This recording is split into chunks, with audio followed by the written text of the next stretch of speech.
আমার এক মুসল্লি, আমি যে মসজিদে জুমা পড়াই, বাংলাদেশ শিল্প গবেষণাগার সায়েন্স ল্যাব মসজিদে, তো আমার এই বাম পাশে একজন মুসল্লি চেয়ারে বসতেন, তাকে নামাজ স্বাভাবিক পড়তেন, বুড়া মানুষ, এই জন্য চেয়ারে বসতেন। আমি অনেক সময় খেয়াল করে দেখেছি যে আল্লাহর বান্দা দোয়ায় অথবা বিশেষ করে যদি বাবা মায়ের হক রিলেটেড কোনো কথা বলি, দুই চোখ দিয়ে অঝরে পানি ঝারে, চোখের পানি ফেলতে থাকে। একদিন সাধারণত আমি বিষয়ভিত্তিক বয়ান করি, সুনির্দিষ্ট বিষয় নিয়ে কথা বলি। তো একদিন আমার আলোচ্য বিষয় ছিল বাবা মাকে নিয়ে। খুব স্বাভাবিক, বাবা মায়ের দায়িত্ব, বাবা মায়ের প্রতি আমাদের কর্তব্য, বাবা মায়ের হক, জীবিত অবস্থার হক, মারা যাওয়ার পরের হক, করণীয় কি, বিস্তারিত কথা বলছি। জুমার নামাজের পর আল্লাহর বান্দা দেখি যে আমার সামনে আসছে, চোখের দিকে তাকিয়ে বোঝা যাচ্ছে তিনি এই সুন্নত পড়া অবস্থার মধ্যেও তার চোখে পানি ছিল, তিনি কান্নাকাটি করেছেন। আমাকে ডেকে বলল, হুজুর আমি আপনার সাথে একটু কথা বলতে চাই। তো স্বাভাবিক, যারা মুরব্বীরা আছেন মাইন্ড করবেন না, বুঝার জন্য বলতেছি। যখন মানুষের বয়স বেড়ে যায়, বিভিন্ন কারণে তারা কথা বেশি বলে এবং মনে করে যে আমি কথাটা আবার বলতে হবে, মনে হয় বোঝে না, এই জন্য বারবার বলা, তারপরে কথা বলতেই থাকা, এটা একটা অভ্যাস মানুষের তৈরি হয়। হয়তো আমারও তৈরি হতে পারে, হবে, বয়স বাড়ার সাথে সাথে এটা তৈরি হয় যারা বয়স্ক হয়ে যায় তাদের। তো আমি যখন উনি আমাকে প্রস্তাব করলেন যে কথা আছে, আমার ভয় ধরল। কারণ অনেকেই আছেন স্বাভাবিক, মায়া পাইলে, হুজুরকে পাইলে কথা বলা শুরু, অনেক কথা শোনাবেন। আমার আবার মাহফিল দূরে, আমি তখন একটু এড়িয়ে যেতে চাইলাম যে না, আপনি পরে কথা বলবো বা এই টাইপের। কিন্তু দেখি যে বেচারা হাওমাও করে কেঁদে দিল। আল্লাহর বান্দার এই চোখের পানি দেখে, কান্না দেখে আমি ভাবলাম যে না, এটা উচিত হচ্ছে না। আমার বাবার বয়সে একজন মানুষ কথা বলতে যাচ্ছে, আমি ওয়াজে 10 মিনিট 15 মিনিট পড়ে যাব, অসুবিধা নেই, কথা শুনে যাই তিনি কি বলেন। আল্লাহর বান্দা তখন কথা বলতে শুরু করলেন। ইয়া সুবহান, ওনার কথা এগুলো আমার এখনো মনে হলেও আমি আশ্চর্য বোধ করি। উনি কথা বলা শুরুর আগেই আবার কান্নাকাটি করা শুরু করেছে।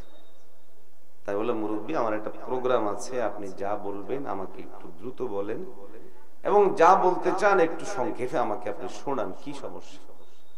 আপনার যদি ব্যস্ততা থাকে আপনি যান, কিন্তু আমি আপনার সাথে কথা বলি, আমার কলিজার মধ্যে আগুন জ্বলতেছে, আমি এই আগুনটাকে একটু ঠান্ডা করতে চাই।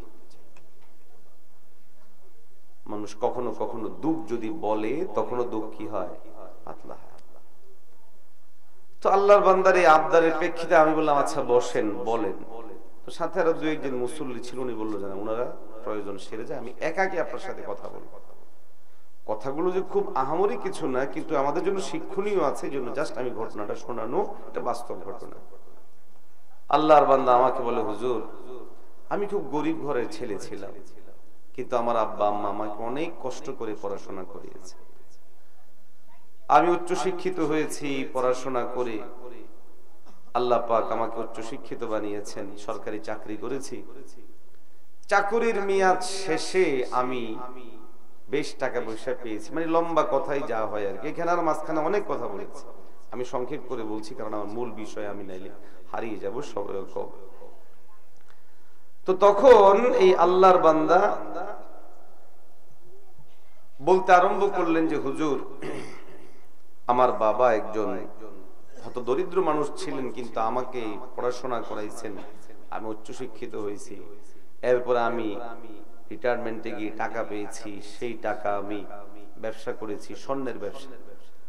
তো স্বর্ণের ব্যবসা করে ধানমন্ডির মতো জায়গায় আমি প্রথমে একটা দোকান নিই ভাড়া, পরে দোকানটা আমি কিনি, এরপর আরেকটা দোকান, এরপর আরেক দোকান, কয় দোকান হলো, 3। আমি হিসেব করে দেখেছি আল্লাহর বান্দার এই 3 দোকানের হিসেব যদি করা হয়, এটা মানে 10-12 কোটি টাকা পার হবে, এই পরিমাণ সম্পদের মালিক তিনি। 3 দোকান মিলি ধানমন্ডিতে 2200 স্কয়ার ফিটে একটা বিশাল ফ্ল্যাট তিনি কিনেছেন, গাড়ি ছিল। এই কথাগুলো বলে আল্লাহর বান্দা এবার চোখের পানি ফেলতেছে, বলতেছে হুজুর এই হলো সম্পদের হিসাব। সন্তান আল্লাহ আমাকে 3টা ছেলে সন্তান দিয়েছে, মেয়েও কয়েকটা যেন বলল। ছেলেদের মধ্যে বড় সন্তান ঢাকা ভার্সিটি থেকে মাস্টার্স করা, ছোট ছেলে অনার্স কমপ্লিট করা, একদম ছোট ছেলেটা একটু মাথায় সমস্যা, তাদের এই অবস্থা। তো আল্লাহর বান্দা বলল হুজুর আমার এই সম্পদগুলো বর্ণনা দেওয়ার পর এবার আমি আপনাকে বলি আমার এই সম্পদ, আমার সন্তানগুলো, এখন এগুলোর কথা মনে হলেই আমার চোখের পানি আসে। কেন? আশ্চর্য কথা না? কথা বলে আশ্চর্য হওয়ার কথা না? আপনি আমি যেখানে লাখ টাকা হলেই খুশি, বা এখন যেটা সিচুয়েশন চলছে, এখন 20 টাকা হলে মানুষ বড় লোক, এলাকায় একটা আলাদা প্রভাব তৈরি হয়, দাম তৈরি হয়। ও জায়গায় লোকটা 20-25 কোটি টাকার মালিক, ঢাকা শহরে প্রতিষ্ঠিত, ছেলেরা প্রতিষ্ঠিত, উনি প্রতিষ্ঠিত, চোখে পানি কেন? মুমিন মুসলমান ভাইরা আমার,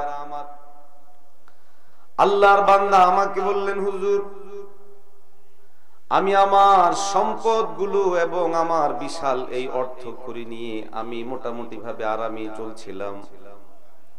আমার বড় ছেলে আমাকে বলল সে দেশে থাকবে না, বাহিরে যাবে। আমি বারবার বুঝালাম দেশেই থাকো, আমার বিশাল সম্পদ, আমার এই সম্পদগুলোকে দেখভাল করবে, আমার ব্যবসা বাণিজ্যগুলোকে দেখবে। কিন্তু আমার বড় ছেলে কোনোভাবেই শুনতে নারাজ, ইউরোপে গেল। ছেলের প্রত্যাশা, ছেলের আবেগ, ছেলের আবদারকে রক্ষা করতে গিয়ে আমি আমার ছেলেকে বিদেশে পাঠাই। কিন্তু আমার দুর্ভাগ্য হলো হুজুর আমার ছেলেকে বিদেশে পাঠানোর পর আমার ছেলে আর আমার রয়ে নাই। আমার ছেলে বিদেশে যাওয়ার পর আমার কাছে একটা মিনিট ফোন দিয়ে কথা বলবে সময় তার নাই। আমি যদি ফোন দিই একবার, দুইবার, তিনবার, বহুবার ফোন দেওয়ার পরও আমার সন্তান আমার মোবাইল রিসিভ করে না, কথা বলে না। মুসলমান ভাইরা আমার, আল্লাহর বান্দা বলে হুজুর এমন একটা পরিবেশ তৈরি হলো, একটা পর্যায়ে আমি বাবা হিসাবে অন্তরের মধ্যে এমন ব্যথা তৈরি হলো, এমন আক্ষেপ তৈরি হলো, আমি আমার বড় ছেলেকে নিয়ে আমার মনের মধ্যে থাকা সমস্ত কল্পনা বাদ দিলাম। আমার মেজো ছেলেকে আমার ব্যবসার মধ্যে আনলাম। অনার্স পাস করা ছেলে, স্বর্ণের ব্যবসা খুব কঠিন কিছু নয়, আমি তার হাতে ব্যবসা বুঝিয়ে দিই। বাবা হিসাবে আমি একটু করে শান্তিতে থাকতে চাইলাম, কিন্তু অল্প দিনের ব্যবধানে আমার মেজো ছেলে আমার একটা দোকান বিক্রি করার মতো এরকম পরিবেশ তৈরি করে দিল। বয়োবৃদ্ধ মুরব্বী বলে আত্মীয় স্বজনের সাথে পরামর্শ করলাম কি করব। স্বজনেরা বললেন বিয়ে করিয়ে দেন, তাহলে ছেলে হয়তো ভালো হয়ে যাবে। কিন্তু বিয়ে করানোর পর ঘটনা ঘটলো পুরোপুরি উল্টো। আমার ছেলে যতটুকু আগে আমার ছিল এখন সম্পূর্ণ ব্যতিক্রম হয়ে গেল, উল্টা হয়ে গেল। এই 2 দিন আগে আমার স্ত্রী এসে আমাকে বলছে, মুরব্বী বলছেন ওনার স্ত্রী তাকে বলল আপনার ছোট ছেলে বলছে আপনার চোখ বন্ধ হতে দেরি, আমাকে বাড়ি থেকে বের করতে দেরি হবে না, সমস্ত জিনিস থেকে তারা আমাকে আলাদা করে দিবে। বড় ছেলে এই অবস্থা, মেজোটার এই অবস্থা, ছোটটা তো মাথায় সমস্যা, এখন আমার কি উপায় হবে? মুরব্বী বলে হুজুর আমার স্ত্রীর এই কথাগুলো আমার হৃদয় খান খান হয়ে যাচ্ছে, আমি কি করব ভেবে আত্মীয় স্বজনকে নিয়ে আবার বসলাম। আত্মীয় স্বজনকে নিয়ে বসার পর আমি সংক্ষেপে করে বলছি, আধা ঘন্টা 1 ঘন্টায় কথা বলছে উনি। আত্মীয় স্বজনকে নিয়ে বসার পর আত্মীয় স্বজন সহ সবাই মিলে যখন বসলেন, তো আত্মীয় স্বজনরা বলল আপনার বড় ছেলে কি বলে আমরা একটু শুনি। মুরব্বী বলল যে হুজুর আমার মনে চায় না আমি আমার বড় ছেলেকে ফোন দিব, কিন্তু আত্মীয় স্বজনের চাপা চাপিতে একরকম বাধ্য হয়ে আমি আমার বড় ছেলেকে ফোন দিলাম। বড় ছেলেকে যখন পুরা ঘটনা শোনালাম যে তোমার ছোট ভাই এই ব্যবসা প্রতিষ্ঠানগুলো তো সে শেষই করে দিল, আবার এদিকে তোমার মাকে বলছে বাড়ি থেকে বের করে দিবে। তো তিনি বলেন আমি এই কথাটা বলতে দেরি, আমার বড় ছেলে আমাকে বলতেছে ছোট ভাই আপনাদেরকে এখনো জীবিত রেখেছে, আমি তো আপনাদেরকে মেরেই ফেলতাম। আর আসতে বলেন নাউজুবিল্লাহ, জোরে বলেন না নাউজুবিল্লাহ। টাকা কম আছে, জোরে বলেন না। ওনার টাকা পয়সা কম, অনেক টাকা, অনেক টাকা, কিন্তু এত টাকা হওয়া সত্ত্বেও সন্তান অসৎ হওয়ার কারণে, সন্তান বিপথে যাওয়ার কারণে একজন বাবা অঝরে চোখের পানি ফেলতে বাধ্য হচ্ছে। আওয়াজ দিয়ে বলে ঠিক না বেঠিক? সন্তান যেন বিপদগামী না হয়, সন্তান যেন এলোমেলো না হয়, এটার জন্য ছোটকাল থেকে মায়েদের মাধ্যমে তাদের তাদরিব করতে হয়, তারবিয়াত করতে হয়, সন্তানকে গড়ে তুলতে হয়। এই জন্য আল্লাহ আমাদের মেয়েদেরকে যাবতীয় কাজ থেকে আলাদা করে রেখেছেন, যেন ঘরের কাজ, সন্তান সামলানোর কাজ এবং স্বামীর সেবা ঠিকঠাক মতো করতে পারে। আওয়াজ দিয়ে বলেন ঠিক না বেঠিক?